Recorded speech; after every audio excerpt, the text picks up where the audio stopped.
let's shift away from stocks and talk about individual schemes. How should personal finance segment? And for that, let's connect with Dhirendra Kumar. Dhirendra, those of us are looking for a long-term retirement investment that also offers tax benefits. How should they choose between PPF and NPS, and which is one particular product you would recommend? Yes, both are retirement-oriented savings vehicles. Both offer the advantage under Section 8 eligible investment under Section 80C, which means investment up to 1 lakh rupee will qualify as a deductible, the tax deduction, as a deductible income for computing taxes. So up till this point, it's fine. But both are very different in their characters.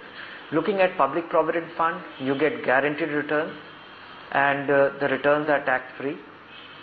And but you get fixed income return, and you don't have an investment option. Also, it is not mandatory for withdrawal from your PPF to be directed to annuity, or it should generate income for you. So in that sense, it's very the post-investment phase of PPF is very different from NPS. Whereas NPS is a market-linked investment, you have options to choose from, and you can go for an auto plan.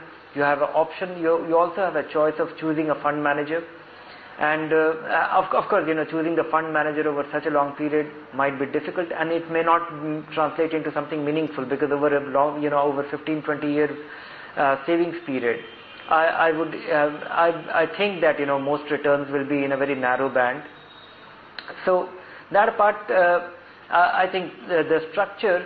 My sense is that if you are genuinely looking for a retirement savings, then keeping the tax dimension aside, which is the same for both of them, NPS is a far better structured and potentially superior, should deliver more satisfying returns or experience in terms of, because it is designed as a very methodical retirement savings plan, whereas PPF is something which is to channelize saving, long-term savings. Whatever you do with your investment after 15 years is your choice. Dhirendra, so how would you rate the fund management and performance of the NPS over the last few years? Of course, the return of the various pension schemes. Looking, there are 3 funds on offer, and investors have the choice of mixing them or combining them the way they want to, and the auto plan takes care of that automatically. So investors don't have to do that.